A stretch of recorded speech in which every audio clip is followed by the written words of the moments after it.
IPL 2025లో భాగంగా తాజాగా జరిగిన మ్యాచ్లో కోల్కతా నైట్ రైడర్స్ పై పంజాబ్ కింగ్స్ అద్భుత విజయం సాధించింది.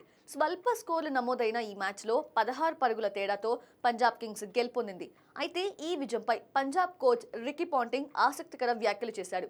నా హార్ట్ రేట్ చాలా పెరిగింది. నాకిప్పుడు 50 ఏళ్ళు వచ్చాయి. ఈ వయసులో ఉన్నప్పుడు ఇలాంటి థ్రిల్లింగ్ మ్యాచ్లు చూడాల్సిన అవసరం లేదు. 112 పరుగుల లక్ష్యాన్ని 16 పరుగుల తేడాతో కాపాడుకున్నాం. కొన్ని సందర్భాల్లో ఇలాంటి స్వల్ప లక్ష్య ఛేదనలు సగం మ్యాచ్ అయ్యాక చాలా కష్టంగా మారుతాయని మా జట్టు సభ్యులకు చెప్పాను.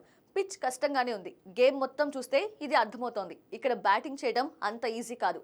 అయితే చాహల్కు గత మ్యాచ్లో భుజానికి గాయం అవ్వడంతో ఈ మ్యాచ్కి ముందు ఫిట్నెస్ టెస్ట్ చేశారు. ప్రాక్టీస్ చేస్తున్నప్పుడు అతన్ని పక్కకు పిలిచి కళ్ళలోకి చూస్తూ నువ్వు ఫిట్గానే ఉన్నావా అని అడిగాను. అప్పుడతడు 100% బాగానే ఉన్నానని చెప్పాడు.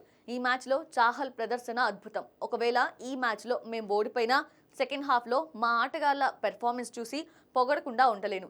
వారు అద్భుతంగా ఆడారు. కానీ మా బ్యాటింగ్ చాలా చెత్తగా ఉంది. షాట్ల సెలెక్షన్, ప్లాన్ అమలు చేసిన విధానం బాలేదు. అయితే ఇలాంటి విజయాలు ఎప్పుడూ చాలా స్వీట్గా ఉంటాయి. ఐపీఎల్లో నేను చాలా మ్యాచ్లకు కోచ్గా వ్యవహరించాను.